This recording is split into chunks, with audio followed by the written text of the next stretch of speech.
So, if you had to pick one role to play, what role would you play? If you only play one role. Okay. And if you could only pick two ADCs, who would you play?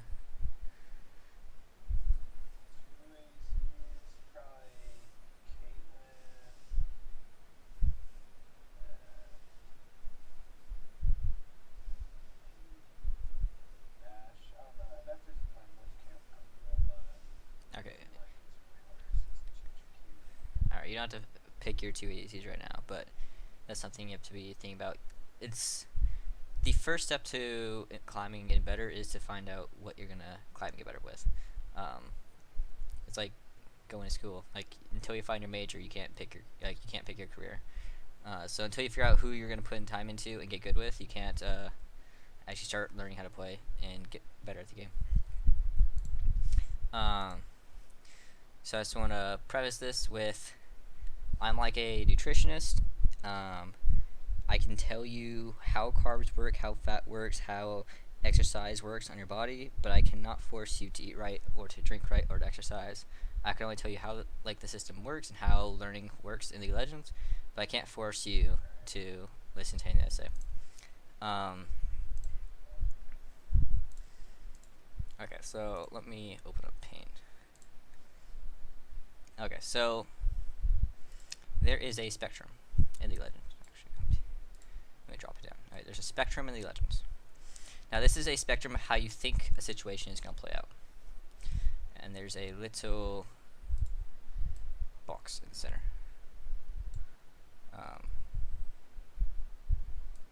This little box in the center. Now inside this box is... Right, inside this box there is... this box is when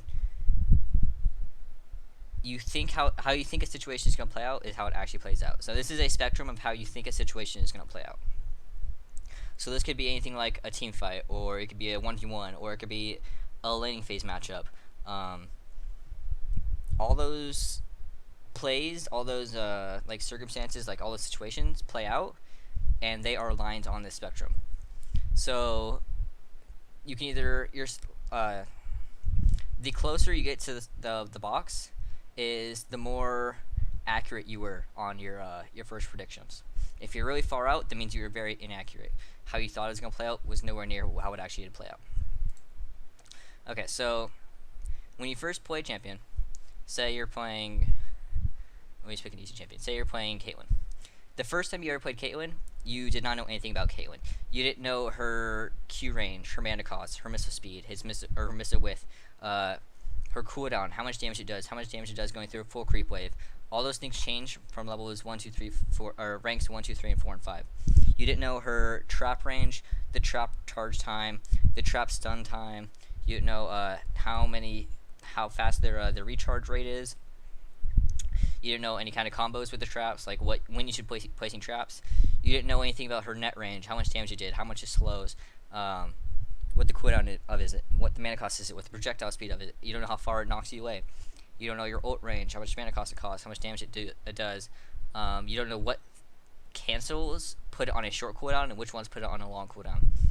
And then you don't know anything about the laning phase matchups. You don't know how to play against Tristana. You don't know how to play against Lucian, how to play against Kalista, how do you play against Draven. They all change based on the matchups. You don't know how to play certain 1v1 matchups, like how you play against a Vayne, how you play against a Draven. You don't know how to do skirmishes like 2v2s or 3v3s, where you stand, where you place your traps, when do you use your Q, who do you net, when do you net. You don't know which items you're supposed to build, what order you're supposed to build those items. You don't know how to team fight on Caitlyn. You don't know how to properly combo, like all of her proper combos, when you can cancel animations with what abilities. You don't know any of that kind of stuff when you first pick up a champion. That isn't stuff that you inherently know.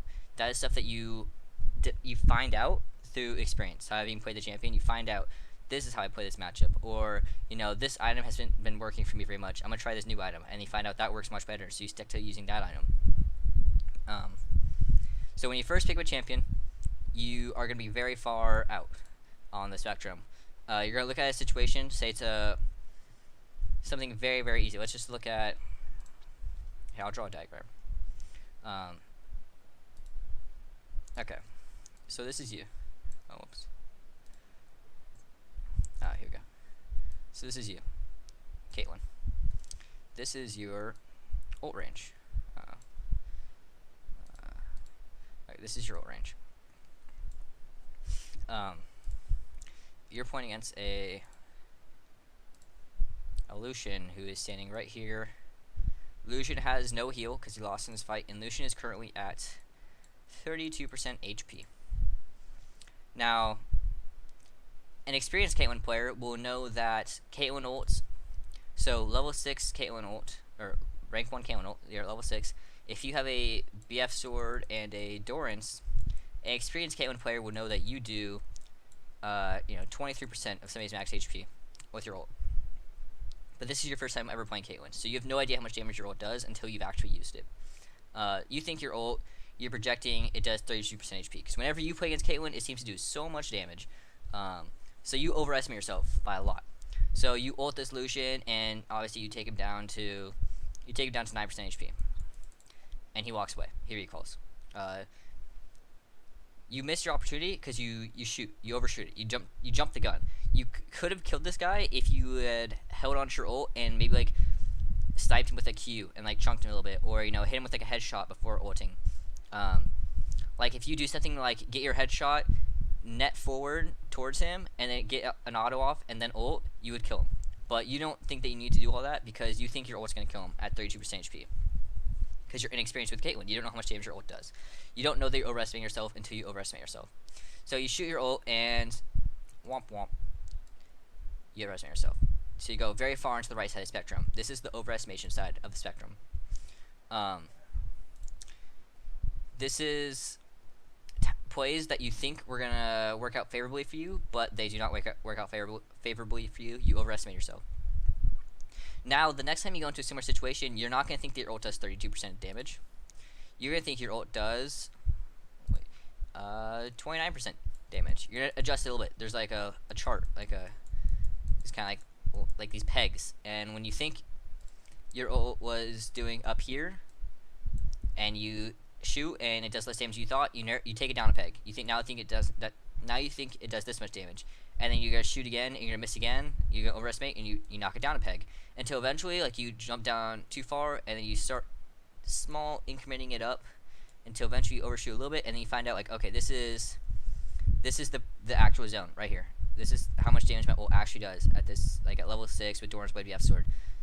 You get very, very good judgment through experiences, where you between overestimating yourself and underestimating yourself, you start finding the precisely exactly how much it does. And then you'll look at situations and you'll know exactly how much your ult does. You'll know, is this ult going to kill them? If not, then you don't shoot the ult. Like, you don't waste your ult if it's not going to kill them.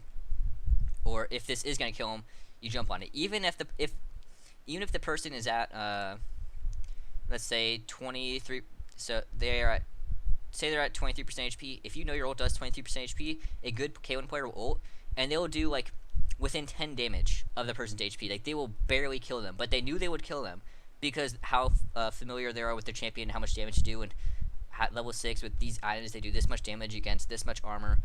They become very, very attached to knowing exactly how much damage to do. So they can look at a situation and know how the situation is going to play out before they go for it. Now, the reason why you want to do this is because this lets you look at a situation and never mess up. This would be perfect decision making. Now, nobody ever gets to this point, but this would be the goal. This would make you like you'd have to be like a god to have perfect decision making at all times, to be able to look at every situation and know exactly how it's going to play out, how much damage you're going to do, how much damage they're going to do, and you can tell, oh, this is going to work out for me, or this is not going to work out for me. If it ever does work out for you, you go for it and it works out. If it doesn't work out for you, you don't go for it. You don't waste your flash, you don't waste your ignite, you don't waste your ult, you don't get chunked out lane, you don't burn anything, because you knew it wasn't going to work from the start. So you just bide your time and you wait like a cheetah or something, or not cheetahs, no, fucking wait. You wait like a leopard, and you wait for your prey to walk too close, to fall under the cap of where you can actually kill them. You don't jump the gun and overshoot it and leave them limping away at 5% HP. You only go when it's gonna get you a kill, or like get you like an objective or something, whatever it is that you're looking to get. So there's another side of the spectrum, which is underestimating yourself. So there's gonna be a lot of plays when you first pick up Caitlyn where you underestimate yourself, where you don't know how much damage you do, so you don't see the plays that are possible. Where if you would replace yourself with like a much better Caitlyn player, they would see that the play is possible and they would go for it and they'd get the kill. Just, yeah, that's yeah, this is stuff like flashing forward with your headshot, like you stacking up your headshot on the wave. Once you get your headshot, you flash past the caster minions, headshot, net, trap, Q. Uh, so you you headshot them, you trap. Oh my god, you headshot, you net. So you hit them with the net. Now they're slowed. You place the trap underneath them because now they're slowed, so you can't walk off the trap. You auto attack for the net's headshot. Then they step on the trap, and then you headshot them again. Then you shoot your Q because they're trapped, so they can't move. You hit the Q, and then you hit your ult. Like you could do 60-70% of somebody's HP with that combo, but you have to know that combo. You have to know how to mechanically do it. You have to know how much damage you do. You have to have the balls to go for it. That's pretty much what it is. People, is their very first time playing Caitlyn, they will never go for that play because that play is way too like risky. Like they don't foresee that they could do that. They don't see that play is available to them. So if somebody's at 60% HP in lane, somebody's played 1,000 games of Caitlyn, will just like they'll set up the play and they'll just boom one shot them. Like they'll go for it. They know they can do it. They know that they'll get the kill for doing it. So they'll just go for it and kill them. But somebody who's on their first game of Caitlyn, they won't go for that play because they don't know how much damage they're gonna do. They don't know how to pull it off mechanically. They don't know the intricacies of a kit, how to do it in the correct order to maximize the amount of damage and stuff. So they won't go for it and they'll miss a kill, where a much better Caitlyn player would have gotten that kill. That's on the spectrum of underestimating yourself, where play was possible but you didn't know it was possible. So back to this chart where you start moving your damage up and down pegs until you start getting just right. So you'll overestimate yourself, and then next time you don't overestimate yourself as much. You never ult somebody at 32% HP again. You might ult somebody who's at 29% HP, but you'll never ult them at 32% HP. So you'll overestimate yourself again, and then you'll drop it down a peg, and you ult, and you just keep dropping it down a peg until eventually you start getting very, very close to how much damage you do. And the same thing with underestimating yourself. As you become more familiar with how much damage you do and what is possible with your champion, you'll start moving these pegs up from the underestimating side. So you'll start seeing the plays that you didn't used to see. You'll start seeing that they are possible when you didn't start seeing them before. Until eventually, all your decision making will be very close to the red box, which is where you look at a situation and it plays out how you thought it was going to. So this is like the pro level kind of stats where, yes, they make mistakes, but it's very rare how often they make mistakes, and when they do, it's by very small margins. Like people walk away with 50 HP with Ignite ticking on them. They don't walk away with 500 HP like you'll see in Bronze, because they've played so much more. They know exactly how much damage they do, or at least they know how much damage they can do to a very close degree that people don't walk away with a lot of HP. They only walk away by very small margins. So this is how you learn in the Legends. This is by trial and error and looking at past experiences to predict how the future experiences are going to play out. Now, what's really important about learning this is that it becomes obvious that it takes a very long time to learn these things on a champion. You don't pick up a champion and know all their mana costs, cooldown, ranges, lane matchups, how to play team fight, how to play skirmishes, which items to build, which order to build them, all their combos. You don't know all that stuff the first 3 games you play a champion. It takes hundreds of games to start getting that knowledge and getting very close degrees of knowing exactly how much damage and what plays you can do in what situations. This is what brings you into... Let me make a new page. So once it becomes obvious that it's going to take a very long time to get to a very high or very low degree of error on your decisions, then it becomes obvious that you want to minimize your variables as much as possible. So yeah, you want to play the same champion because it's much faster to learn Caitlyn's cooldowns, mana cost, ranges, cooldowns, lane matchups, team fights than it is to learn Caitlyn's, Lucian's, Ezreal's, Vayne's, and Jinx's. I mean, this is a huge thing in the Legends, but it's also very obvious in in the outside world if you think about it. Here we could look at somebody like Michael Phelps. You know who Michael Phelps is? Okay, so Michael Phelps, he world class swimmer. So his training regimen is not going to be on, Saturday I do swimming, Sunday I do rock climbing, Monday I do boxing, Tuesday I do bicycle riding, Wednesday I do kickboxing, I don't know, Thursday I do baseball. Friday I do basketball. That's not gonna be a straight regimen. His regimen is gonna be I swim and I swim, then I swim, then I swim, then I swim, then I swim, then I swim. Because all he cares about is being a swimmer. Nobody cares how good of a basketball player Michael Phelps is. His only goal is to be an amazing swimmer. So he's gonna devote all of his time and energy to becoming an amazing swimmer. This is also relevant like in like the real world, like job market kind of stuff. Like, so say you have to go get hard. Yeah, you have to. Okay, so yeah, there's there's already so much that yeah you you break it down to one thing. You work on your swing until you get your swing down perfectly, and then you start working on your sprints, and then you start working on decision making of where you want to hit the ball, like if you're looking at baseball. But all that starts with you break down one piece and you get really good at it, and then you move on to the next piece and you get really good at that. You don't get really good at everything all at once, because then it's too many. There's too many things to get to improving on that you never actually contain and retain all of it. Okay, so that's why I was like asking, like, you don't have to know what champions you want to main yet, but it's very important to figure out what they are. That because say like decide you want to main, say you're maining Ezreal, and then you decide like after 2 weeks, I want to main Jinx. It's like, okay, that's completely fine, but those 2 weeks of playing Ezreal were almost completely wasted, because that's time you could have been playing Jinx. Do you think the biggest thing is just like nailing down the champs?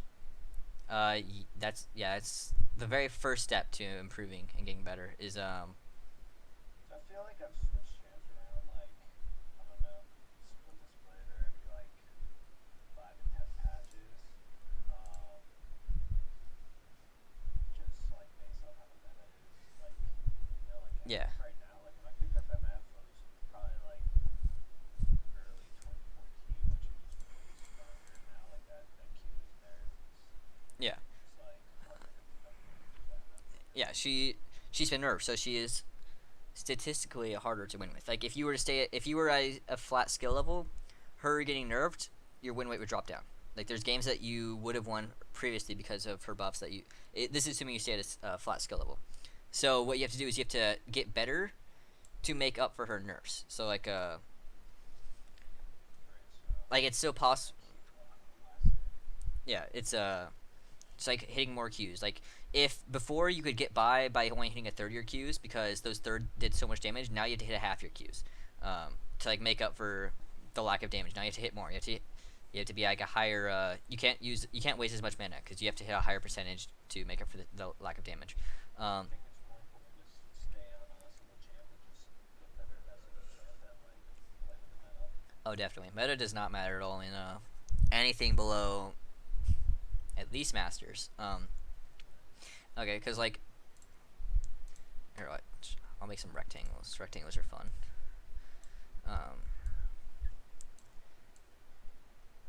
Okay, so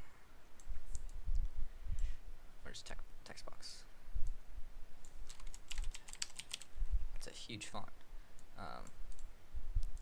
Let's see.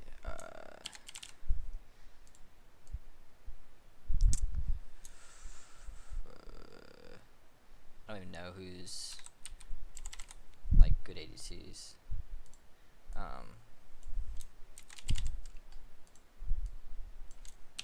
Okay, so this is the champion's skill cap. This is how high the champions can take you. And then you have little bars like this that denote the different leagues. So we got, okay.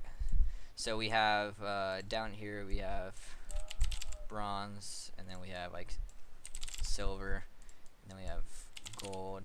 Okay, so these are different skill caps. Like Ezreal is a good enough champion that he could take you to challenger, rank 1 challenger. He does enough damage, he has enough, his kit is well enough designed that he can be played in every situation. If you are a master Ezreal is, if not the hardest ADC, he is probably the hardest ADC of all the ADCs, because Ezreal, in order to do for Ezreal to do the same amount of damage as MF in a team fight, he has to be weaving in auto attacks and hitting 80% of his Qs. He also has to be hitting a 3-man True Shot Barrage.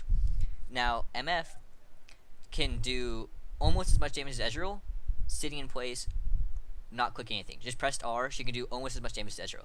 Ezreal does do more damage if you are very, very good with him and weave in auto attacks perfectly. You know, you hit like multiple people with your Essence Flex and True Shot Barrage and stuff like that. You hit 8% of your Qs. Ezreal does do more damage. He can take you higher, but he's much, much harder to try and take you higher. MF does a perfectly fine job until you get to like gold platinum, because that's all it takes is just sit and still and just press R. Like, you'll do 3k damage in a team fight. Ezreal has to work very, very hard to do that much damage. He can do more damage in MF, that's true, but he has to work very, very hard. It's very, very hard for him to pull out that much damage. So, you know, just because, like, say, like, Ezreal is, like, Flavor of the Month, which he is right now. I think he's the second most played champion in the game. Just because he can take you higher doesn't mean bronze, silver, gold players are going to be able to pull it out. Like they can't pull out what makes Ezreal good in bronze. Because if they could, they would be challenger by now. Like, they can't pull out, extract his power. Which is why, you know, if you're ever bronze, silver, gold, you're on Ashe MF duty, because these champions are easy. You don't, they don't, like, take like thought like in a team fight. You can't fuck up on Ashe and MF. Ashe literally has 3 abilities. I mean, until you start getting to actually like understanding how to use your hawk shot, like you scout off the back line during a team fight for your assassins, or you shoot it into bushes so you don't lose vision, which people bronze, silver, gold, platinum, they don't think about that kind of stuff. So looking at her, she has 3 abilities. You press R to start a fight, or if the tank is on you. You press W when it's off cooldown. You press Q when it's off cooldown. That's all you do. It's a flowchart. Is your ability on cooldown? Yes. Wait 1 second, and then you do it again. Is your ability on cooldown? No. Then you use it. Like, it's extremely easy. Same thing with MF. You drop the W zone, you shoot out a Q, and you just hit your ult. While they're slowed by the W, you just hit your ult onto a good AoE team fight. That's all. Like, that's all it takes. You don't have to do any kind of kiting, juking, weaving in spells and autos. Like, this is what the Yasuo syndrome. They're doing all this fancy stuff, and then they just get one shot by a Syndra ult. Like, it's like, okay, like, good job trying to outplay me. Like, you got one shot. I just right clicked you and you died. So, like, all that fancy stuff you're doing didn't get anything out of it because I pressed R. So, like, people in lower elos, they aren't good enough to be able to pull, like, extract the skill out of these champions. So it doesn't matter that Ezreal is statistically has a higher win rate than MF or Ashe, because, you know, a gold player is only at this level of gold. Because if they were better, if they were a better Ezreal, they would be platinum by now, or they'd be diamond by now. Like, they're not gonna have a 52% win rate in gold if they were a good Ezreal. They shouldn't be playing Ezreal. If they were playing MF, they'd be platinum by now, because MF is just so much easier. She does more damage, just without having to put in any thought. She does more damage, so you would win more team fights with MF than you would with Ezreal. Yeah, so it does not matter at all about meta slaving, because people can't even pull, like, it doesn't matter which champions are better than others, because people can't pull out what makes them good anyways until you get to very high elo. All that matters is that you know your limits on like the champion much better. Like, even in terrible matchups, like okay, like Vayne is awful into Caitlyn, right? Because Vayne has very, very low range, and she's just gonna get poked to hell. But I've seen Doublelift win lanes versus Caitlyn, not because Vayne just had better stats when Doublelift was playing. She didn't just have longer attack range, but he played it better. He knows how to play the matchup because he's played Vayne so many times against Caitlyn. He knows exactly how to play the matchup. He knows that you don't get poked down and you force fights as soon as you can, because you have more burst and more DPS as long as you hit a wall stun than Caitlyn does. So he'll go into lanes and he'll force fights. The Caitlyn players he's playing against, like, so when Double plays, you know, Vayne versus Caitlyn, he's played that matchup 300 times. But but the Caitlyn player who's playing versus Vayne, she's played that matchup 3 times. This Caitlyn player has never played like versus like a Vayne, or she hasn't played versus Vayne nearly as much as Doublelift is playing Vayne versus Caitlyn matchup. Doublelift knows how to play Vayne versus Caitlyn much, much better because he's played the matchup so many more times. He knows when the openings are. He knows how to play around, you know, her range and stuff. He knows how to win the matchup, or at least how to lose as little as possible. So, like, you can win every matchup with every kind of champion if you are at a much better level than your opponent, which you can very easily do by just having a lot more experience on your champion. So, do you have any questions? Okay, so I saw that you... Where's your op.g? So you play... You get ADC quite a lot, it seems. This is mostly about earlier. Oh, okay. Early game too. Oh, okay. The red stuff. That's funny. Basically, like if you look at like when one plays, just puts out so much more damage, and it's not even like when I watched it, it was like not even lane. Like they could lose lane and still like in mid game, team fights in the game, like putting out so much more damage compared to high elo. Yeah. Yeah. I don't know. I feel like Angelic without like 20k the average game usually should be pretty good too. So I think like Like 35, 40k. like triple that. Yeah. Um. Yeah, I was a little questioning of your match history when I opened it up. I was like, "What is this?" I was like, "What the hell is going on?" Yet, before I renewed it, it was 100% win rate at 12 games, and I was like, "What the fuck is going on?" I was like, "Why aren't you just playing Lucian every game?" um, yeah. See, that's just like knowledge base. Like he knows. First of all, if you look at his KD, I mean, he dies an average 3 times a game, right? Whereas when you play Caitlyn, you die an average 7 times a game. One of the safest ADCs in the game, you're dying twice as much as he does. That's because he is much better. He's a much better understanding of how to not like die in team fights or like get caught out and stuff like that. He stays alive much better than you do, which is one of the key things of why he does so much more damage. Because when you die, you do no more damage for the rest of the fight. So if you do like a little bit less damage, like say like, a huge problem that people have in lower elos is that they see themselves as the ADC. They got to carry the fight. They're too gung ho. Like as soon as the fight starts, they are going in, balls to the wall, using all their like trying to get into the fight, do damage because that's what they see their role as. So they walk up and they just get one shot by Syndra or like a Kha'Zix or something. Um, and then yeah, if you watch better players like you watch like Sneaky or Double Fight playing a game, you'll see they'll stand off. They won't do any damage for fight for like 3 or 4 seconds as the fight starts because they know that if they wait for the cooldowns to get burnt, they can't die. And then they'll do more damage throughout the rest of the fight because they didn't die at the start. So they'll do like 4,000 damage in a fight, whereas somebody that goes into the very start and does like a bunch of damage, like 1,000 within the first like 4 or 5 seconds, and then just dies. Whereas like Sneaky and Devil to do 4,000 damage over the course of 20-second fight because they stay alive longer, so they get to put out more damage. Um, ADCs are also very very important for sieging, getting objectives and denying objectives because yeah, ADCs usually have the second best wave clear outside of mid laners. But the difference between if you win a fight and your ADC is alive versus if you win the fight and the ADC is not alive is drastic. It's like the difference between do you get Baron or not, or do you get a turret and inhib or do you not. Like if you win a fight and your Soraka and Nautilus live, they get nothing. If you win the fight and the ADC Soraka and Nautilus live, you get Baron or you get an inhib. Because they are the best after fight. Because they're attack damage carriers, they do attack damage. They take turrets fastest. They can enable what you gain from winning a fight a lot. Like the difference between just one person being alive can change like Baron and an inhib versus not getting a Baron inhib. So it's very very important to live throughout the fight. So try and keep that in mind. Try to play a lot safer in fights. Don't die at the start. Try to live throughout the entire fight. Because also if you I've gotten a lot better at living during fights. I think it's just because like going autopilot and just not watching my team ever get caught with the first thing. okay yeah Like shit like that can be happen. Like you know, like trying to like fill the clear that way yeah is pushing and then doing that. you should that's probably okay. So if there's a fight that happens when you correctly are splitting away from the team, like if you should be splitting away from the team to catch this wave or something, then you should be communicating with your team a lot more. Like I'm going bot lane, like don't fight and stuff. Like be pinging your team off and stuff. I do that. Yeah, I mean I would do both. I feel like I'm doing it a lot and like fights just happen. I feel like Yeah, people just don't pay attention like to your engage or like the person that you're actually yeah. carrying. Well then like I feel like that should be yeah. So if you notice that trend, then you should like adapt your playstyle. So like maybe you should like not go for like the waves as much and instead stick with your team because you know something's gonna happen. Like that's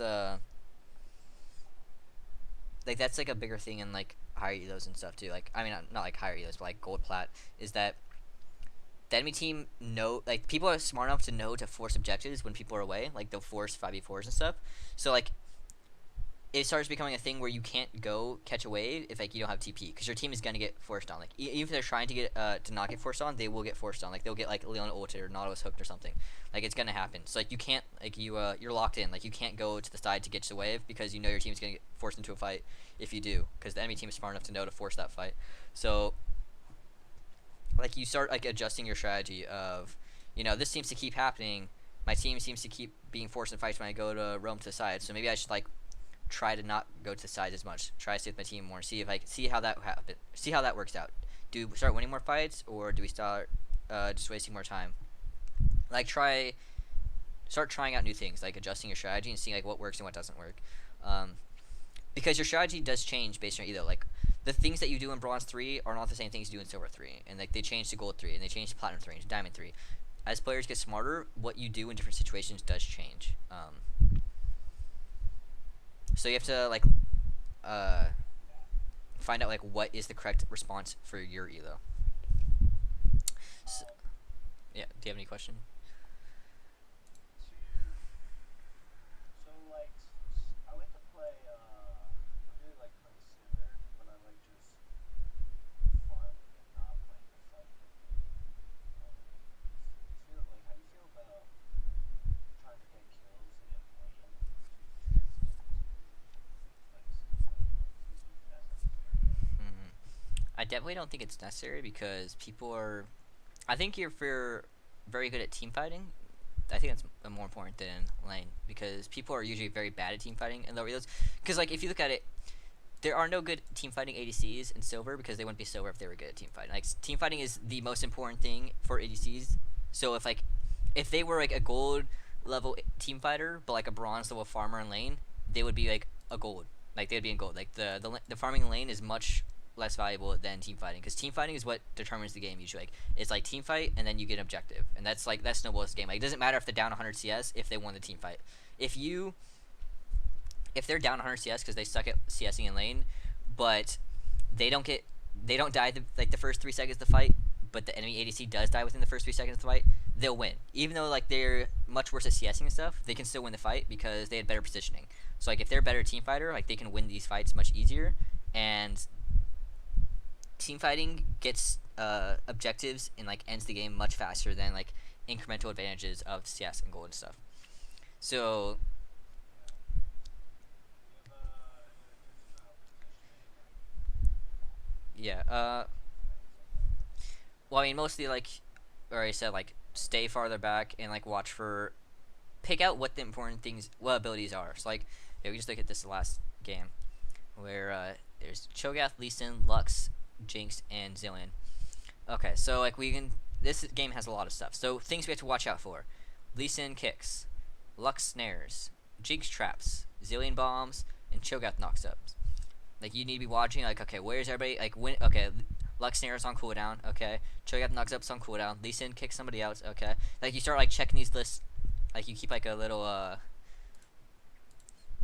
like you keep like you see them like they're like wait they're like out here and stuff like these different champions like and you see like the ability goes off and you're like okay no ability for 5 seconds like okay no ability no ability and like no ability and then you walk up you're like once you see stuff goes on cooldown like you should keep like a mental checklist of okay VIQ down Thresh Hook is down now I can go in or Morgana Bind is down Syndra ult is down now I can go in like there should be a list of things that the enemy team has that you have to be watching out for. And once those things are used, then you can start doing stuff.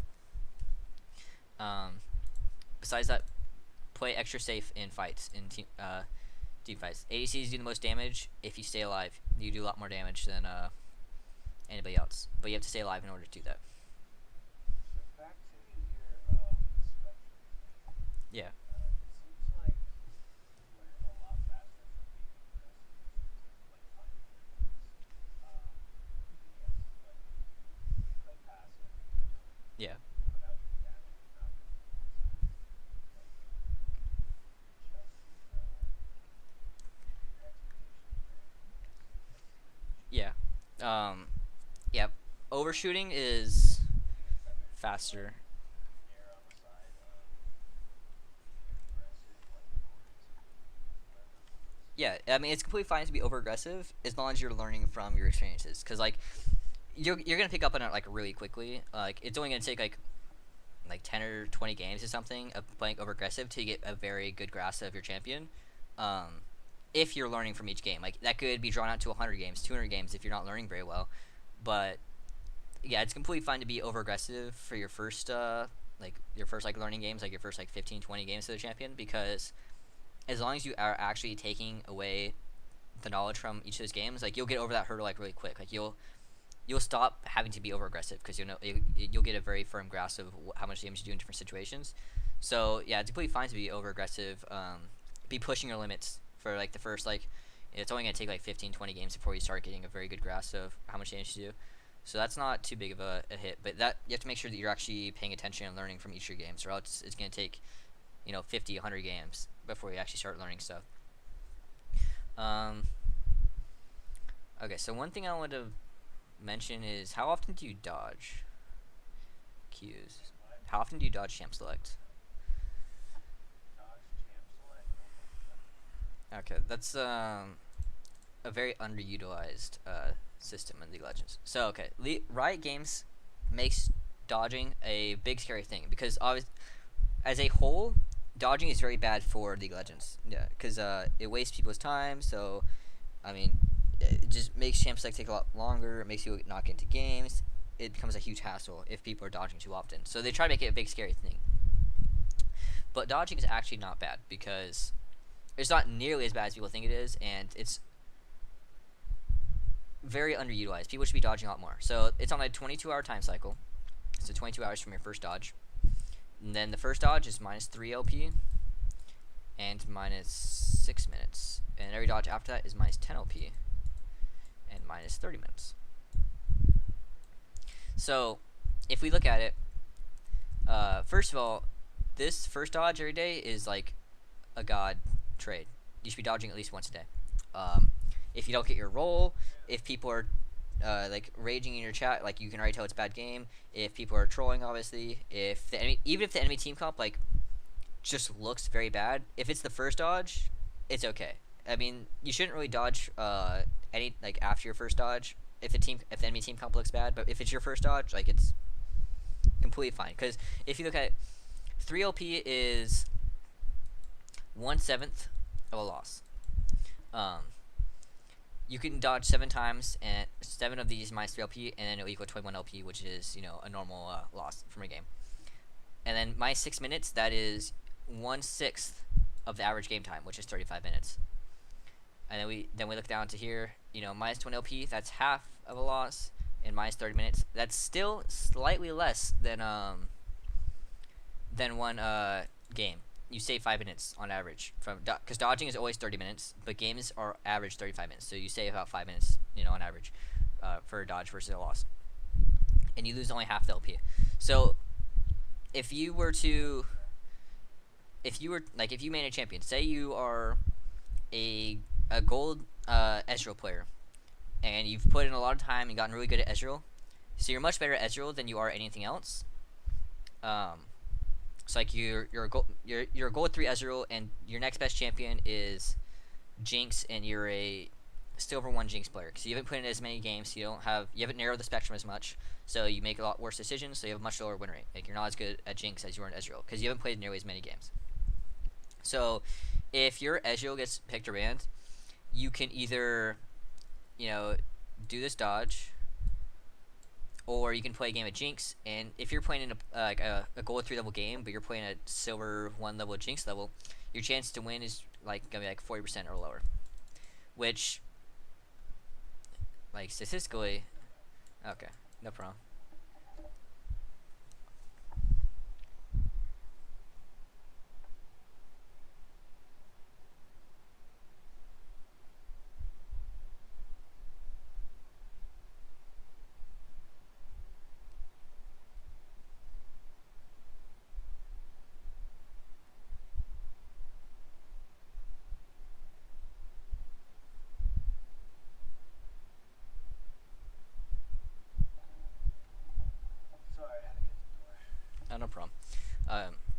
So like if you're a much better Ezreal player, so like your Ezreal has carried you to a higher elo than like your second best champion.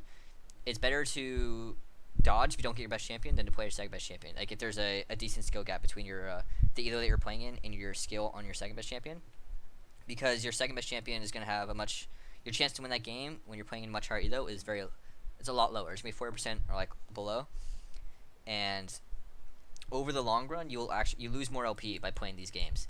You also you lose time. You know, you lose 35 minutes on average of a game versus 30 minutes in a dodge timer, so that's 5 minutes saved. And then also a few things that you can do. You can do a few things in dodge timer that you can't do inside a game of playing Jinx. Like if you're in a dodge timer, you can watch a like you can watch I don't even know who's good. You can watch like an LCS player play a game of Ezreal and get like a little bit better at an Ezreal matchup. You can watch them play a say you've been doing really badly against Ashe. You can watch like a YouTube video of how they played the Ashe matchup. You can go to open up plays.tv, which I highly recommend, and you can start watching replays of yourself. That's unfortunate. Okay, but like watching only replays, like that's another thing you can do to like help you improve. Like those are things that help you get better at Ezreal when you're not playing a game of Ezreal. Whereas if you're playing a game of Jinx, you're not getting any better at Ezreal. So it's like, what is your goal? If your goal is to get better at Ezreal, it'd be better to dodge because at least you can get a little bit better at Ezreal. Like if you want to turn this into an RPG, like say like a game of Ezreal gives you 100 EXP of Ezreal. Um, Watching a YouTube video gives you 20 XP. Like it gives you nowhere near as much, but it gives you better than if you were to play a game of Jinx, you get 0 EXP. So it's like whatever like you should have priorities of what your focus is before you even play a game. Like what is your goal? Is your goal to get better at Jinx? Is your goal to get better at Ezreal? Is your goal to just hang out and chill, which you should be playing? I don't know. I mean, you can play rank if you want to, but that's like a normal, it's kind of play with friend mentality. Like you should have what your plan is before you go into the game. That way you don't waste time. Like if your goal is to get better, you don't waste time getting better at Jinx because that Jinx wasn't the champion you wanted to get better with. You decided I want to get better at Ezreal, so you should be putting all your focus into getting better at Ezreal and stuff like that.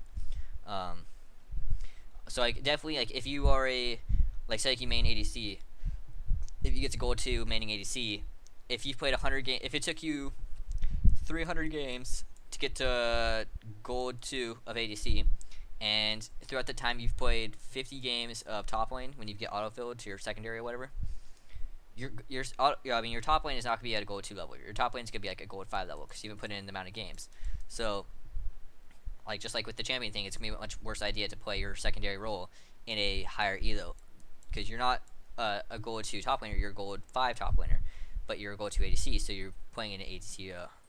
You're playing at your ADC level. So when you get your secondary role or like a secondary champion, it's usually a good idea to dodge because your chance to win that game is very low, and it's like you're putting time into learning that champion when you could be putting time into learning a different champion.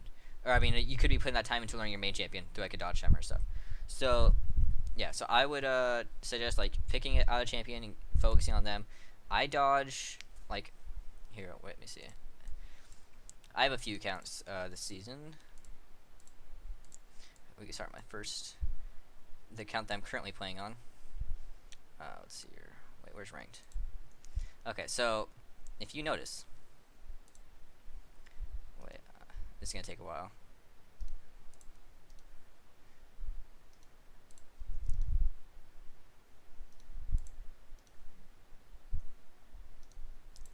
I'll get here eventually.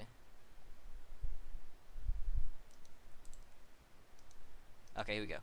So if you notice, I've only played 2 non-Gangplank games in my past. How many games has it been?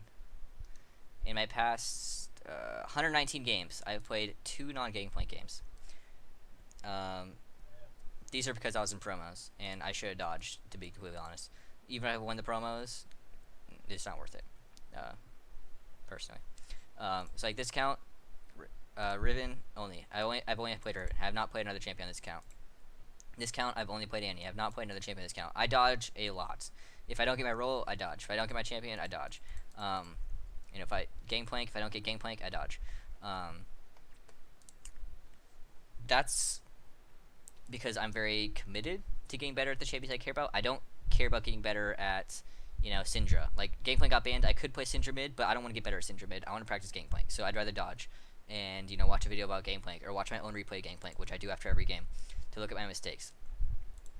Um, it's all about like committing to a champion. Like find what you want to get good at and get good at them. Put a lot of time into and get good at them. Don't spread your time out between a lot of different stuff. That's how people get stuck in the same elo for multiple seasons. Um, like I have a picture on my profile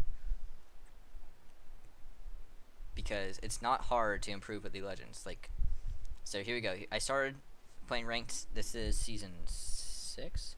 So at the beginning of season 6, I was silver 4 100 or I was silver 4 0 LP. And at the end of the week, I got to 100 LP. But I started silver 4, and within 9 months, I got to diamond 5. Not because League of Legends is very hard to do, but because I started maining a champion. Like, you notice I played 300 games of Riven and 200 games of Gangplank. My next most played champion was 60 games of LeBlanc. So I started playing a lot of Riven and Gangplank. I almost started playing them exclusively after the first half of the season. Once I started getting to Platinum, I realized, when I'm playing Riven, it doesn't matter how good of a LeBlanc player I am. So why am I wasting my time playing LeBlanc? I should just be playing more Riven. And, I should be playing more Gangplank. And why would I play LeBlanc? So then I just started, buckling down, committing, and only playing Riven Gangplank. And then I started steadily climbing because my spectrum got very, very small. I started making very consistent, good plays. So I started winning a lot more games. It's not difficult to win. It's just it only takes 2 things, which are time and dedication to a champion. When you played, did they have was it always like you pick the primary and secondary role? Yeah, yeah. That season they had the. I'm fairly sure they had the primary second role in season 6. It looks like you started at the end of season 5. Yeah, season 5. I played ranked. And I got to silver 3. And then season 4, I started from silver 4. I got to diamond 5. It's not even diamond 5 is not good. I don't think diamond 5 is very good at all. I mean, I don't just say that because I like to look down on people, but it's I see the shit that goes on in these diamond 5 games, and it is horrendous. These people, just because you're the top 2% does not mean that you're good. Until you get to Masters or something, you're still really, really shit at League of Legends. You don't know what the fuck you're doing. I don't know what the fuck I'm doing in these games I'm playing. So it's not hard to get to this point. It's not hard to get diamond 5.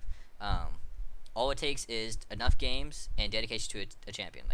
That's all it takes. You just have to play. There's a certain threshold of games you have to play on a champion to get to that point.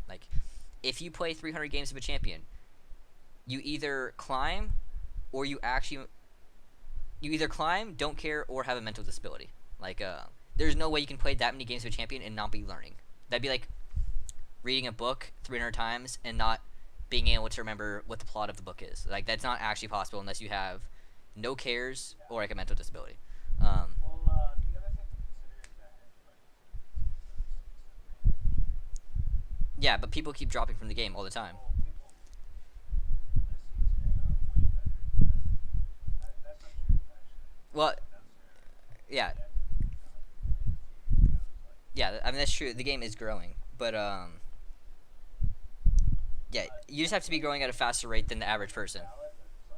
Yeah, you just have to be growing at a faster rate than the average person, which is for the average person, it's I think 1 tier a year. They go from gold 4 to silver 4 to bronze 4 to silver 4 to gold 4. I think it's the average kind of rate is 1 tier a year, which is pretty slow.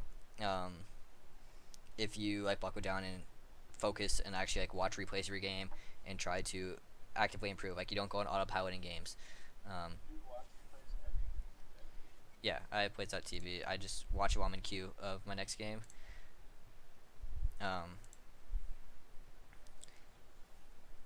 It's very helpful because you start seeing bad habits that you have. You'll start seeing I keep dying at level 4 to jungler ganks when I have a ward up. It's okay, so I need to be placing my ward at level 4 or be playing more safe. I keep dying to my enemy mid laner hitting level 6 and then instantly all-inning me. It's okay, so I need to be paying more attention to their EXP. I keep dying to the top lane roaming on me. Okay, so I need to be paying more attention to my mid-map and warding the top side. You start seeing these bad habits you have if you watch enough of your replays, and then you start figuring out what you should start doing against it. Yeah. You start figuring out what you need to start doing to stop those bad habits. You don't have to start doing anything good to get to diamond. All you have to do is stop doing less bad things. The other people will keep doing bad things. Yeah. You just have to do less bad things than they do. You don't actually have to start making good plays until you get like diamond play, like high diamond. Okay. So do you have any other questions? Um, yeah. Okay. Well, if you have any other kind of questions, you can feel free to message me on Curse, Skype, Discord, the league client, the league coaching website. Um, I would say pick your ADC. Whoever I'd say pick two, but focus on one. Um, pick an ADC. Play like 30 or 40 games that ADC, and then schedule another coaching session, and then we'll do VOD reviews. Like we'll go into it, like you'll record your games, and we'll watch it, and I'll point out like actual in-game mistakes. Uh, and if you have any other friends that like free coaching, you can refer them over to me. You can also leave a review for me on leaguecoach.gg, which would be greatly appreciated. And then if that's all, then have a good day.